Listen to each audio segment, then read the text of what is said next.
Okay guys, welcome to my channel, Second Look at Econ, and this is going to be the first video in a series of videos in which hopefully I can adequately explain my perspective on economics.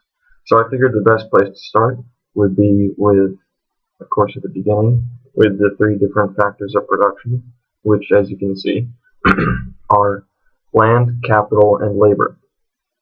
Okay, so we define land as the space that we use that productive enterprises occupy, and also the raw materials which the land bears. Um, capital, which we take to mean as the combined mass of tools, buildings, machinery, and money which we apply towards production, and then labor, which is our own bodies and our own minds, which we apply towards production. So for these three different factors, there are four different returns.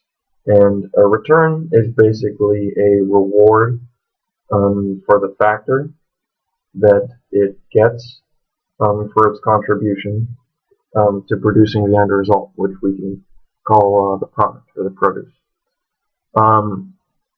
So of course the return for labor is wages. You get paid in wages when you do work, right? Um, the return for land is rent, and we don't say rent as in what a tenant pays a landlord, but this is just kind of an abstract economic concept. So whatever wages are to labor, that's what rent is to land. And then for capital, we have two different things. One of them is interest, which is the return that capital gets when money is lent to a business or a mortgagee, whatever. When money is lent to them, when the person pays it back, the return for the use of that money is interest. And then profit. Profit is kind of a nebulous concept, but most economists agree that profit is the return on the sort of entrepreneurial activity of combining tools, buildings, labor, and land all together in a sort of correct anticipation of future patterns in the market. So I guess future consumer demand. Okay. So yeah, those are the three different factors of production and the four returns on said factors. Rents, economic rents. Okay, so here we have to make the distinction between land rent and economic rent. So I guess from here on out, I'll just refer to land rents as land rents, and when I say rent, I mean an economic rent. So a rent is a cost on, by the way, those are two different concepts. Land rents and economic rents are two different concepts. I'd like to explain to you what an economic rent is. A rent is a cost on a factor of production without which the supply of said factor would not change whatsoever.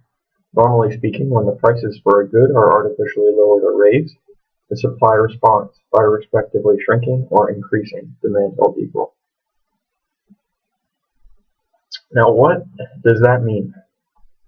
Well, I'll show you.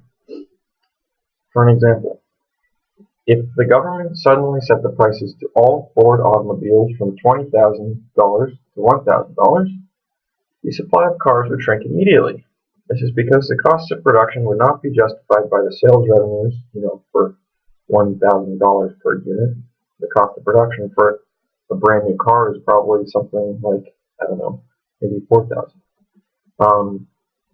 Further production would have to be adjusted by lower costs, and setting the price to $1,000 might even mean that Ford automobile production dropped to zero and no cars are produced at all, right? So if the price for cars fell to 1,000, then Ford would either have to use super cheap parts in their cars and they would break down all the time, or they would just not produce any cars at all, right?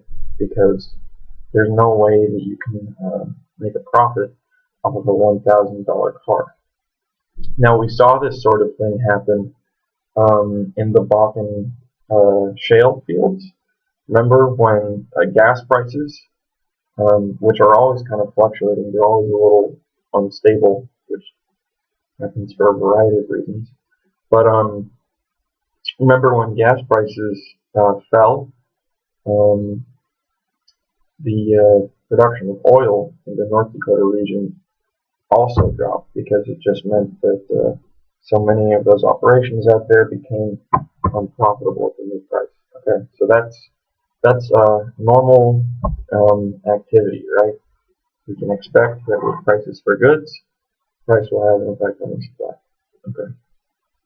Now, take for example, if the government suddenly set the price for land in a certain corner of Winstonville, fictional town, just an example, to $0, this would have no effect on the supply of land. The land has already been made. Neither increasing nor lowering the price of land will have any effect on its supply. This is how we know that land rent is an economic rent.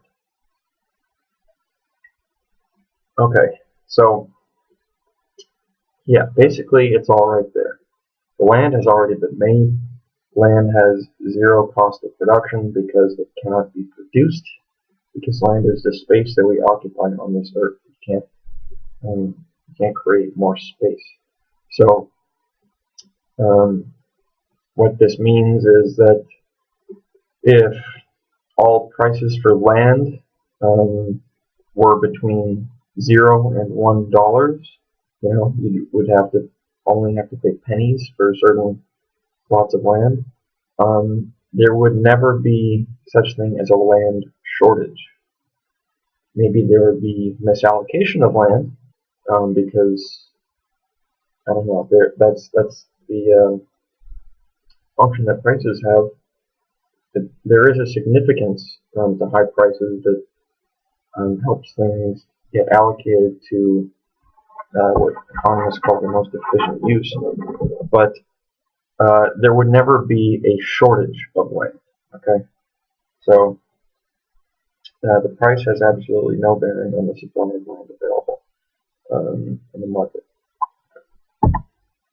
Okay, so that's how land rents are economic rents. Is interest a rent, or how is interest a rent? We are going to get to this later. Currently, interest is a rent, but this will have to be explained later, I guess, because that topic really deserves its own video. But for now, it'll suffice to say that insofar as interest is the cost of money, it is a rent. Insofar as interest is the cost of credit, it is not a rent. It's a cost which, if artificially altered, would have an effect on the supply. Right, so what does that mean?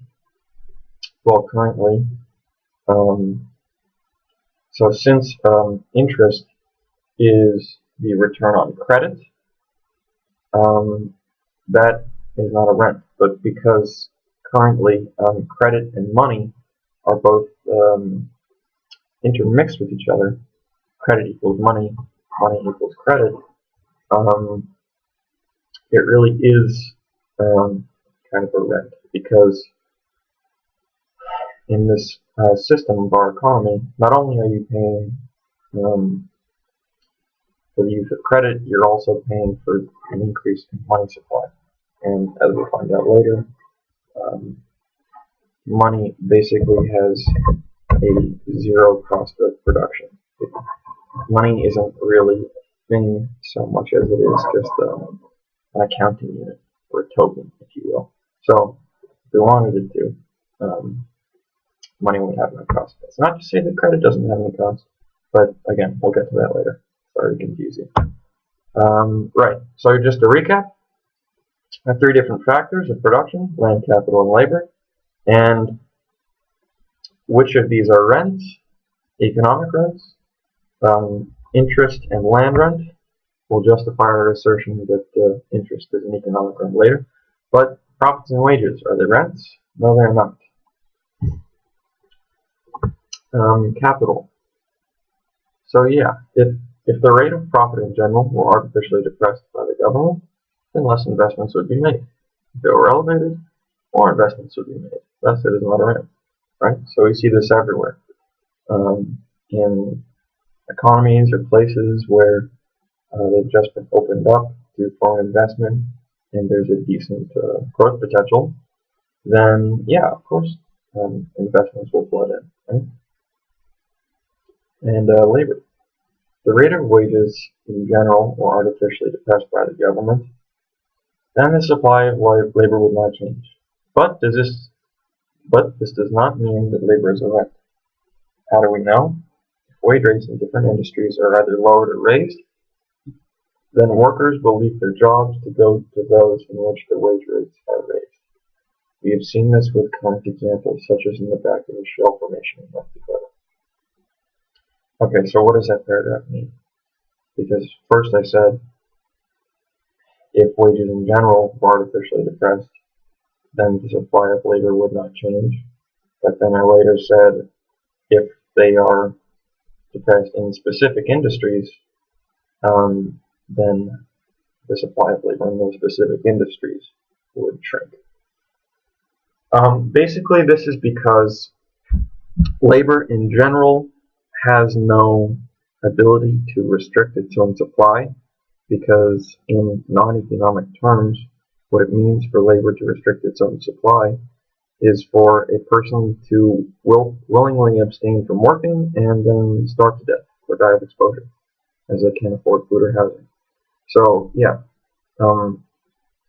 until everything is free and robots build everything for us, the supply of labor has no ability to restrict itself because people can't stop working. They have to get money.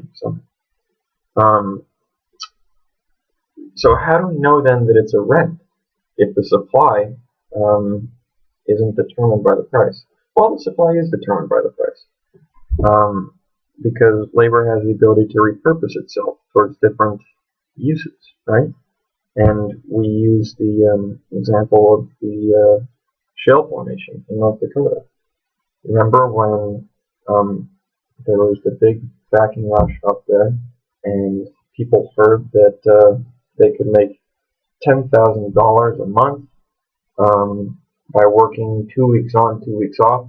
There's a huge exodus from all the other states with high unemployment levels, and they all rushed up to North Dakota to go get a job there. So that's how we know the labor isn't a rent, right? Because we saw that where the price of labor, shot straight up to the roof up in North Dakota, there the supply of labor also increased, right? And then gradually the price leveled off, right? As demand was really high, supply grew to meet it, and then as demand and supply kind of reached parity with each other, the price started to level off. Okay. So yeah, capital and labor, not rent. So yeah, I have the 4 returns on the factors of production. 2 of them are rents, the other 2 are non-rents. Interest isn't necessarily a rent, but again, we're going to get to that later. We can refer to these non-rents as legitimate costs, not because we're making a personal value judgment on economics, but because technically $0 could be paid for land and interest with no negative repercussions on supply. I should probably qualify that statement by saying $0 could be paid for the money supply, but not the credit supply. Certainly, if you paid $0 for the credit supply, there probably would be no credit. But again, we'll get to that later. Okay, yeah. So thanks for watching my video, and I hope that you'll go on to the next part in the series.